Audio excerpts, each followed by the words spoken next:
let's go back to a more general level. Could you tell me what makes it so special to operate a business in an emerging market?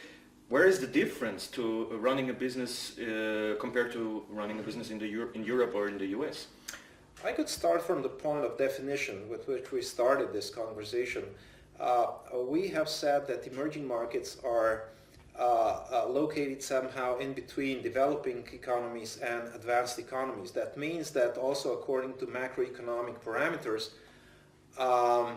these countries are somehow specific and located in between in terms of GDP per capita, in terms of let's say competition level, in terms of industrialization processes, and in terms of business environment.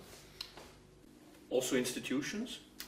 Absolutely. One of the most important differences between advanced economies and emerging markets are the so-called institutional voids, which are of course related to functioning of institutions. You also mentioned business environment.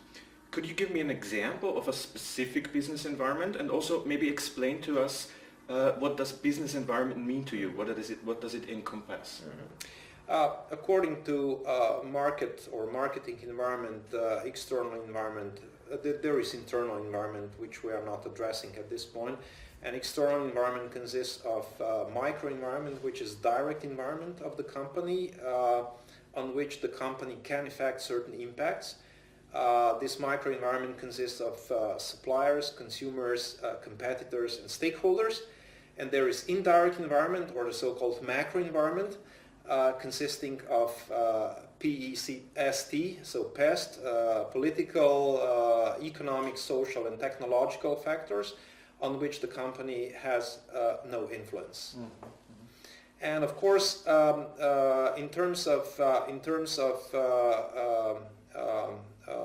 past, in terms of political environment, these countries are the emerging economies, emerging countries, markets depend much more on politics. One definition of Ian Bremner addresses this issue, saying that emerging markets are countries where politics matters as least as much as economics.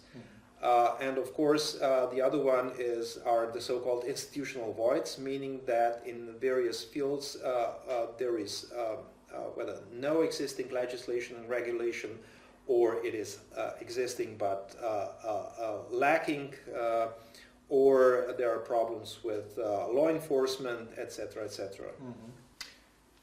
Getting even deeper into the issue of institutional voids.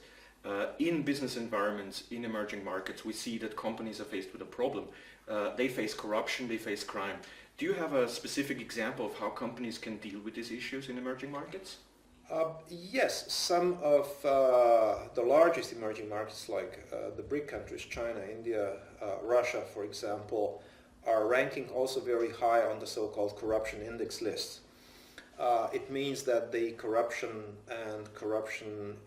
is several times in combination with crime is a very important issue. And we can see from several cases, like for example Cadbury India, which is a subsidiary of Mondelez International, which is a US sweet and chocolate and confectionery producer. They are involved into a process that they have created a fictitious factory in order to avoid paying taxes. Or there are other companies like Walmart, for example, the retail chain in India, also alleged under corruption processes. Basically, the problem could be avoided.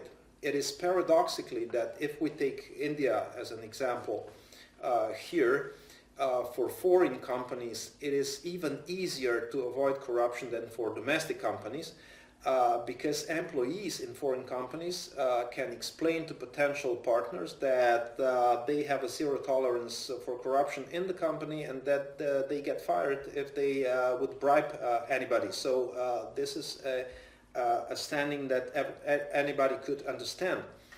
The problem is linked with corruption is double. The first problem is that staffing or jobs in procurement, administration, controlling functions is not so lucrative in companies, generally speaking.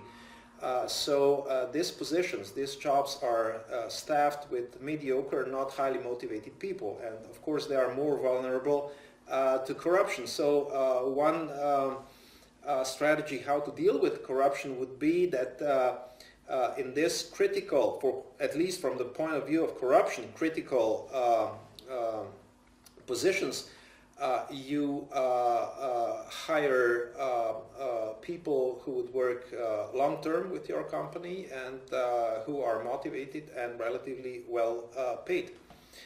The other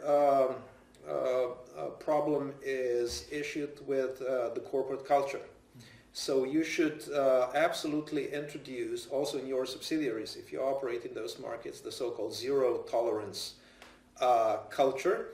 And you should deal transparently and openly. So meaning that, for example, if a senior executive is assumed to be corrupt, is he or she going to be fired or not? This is a very important lesson. So culture and, of course, staffing helps quite a lot in avoiding this issue.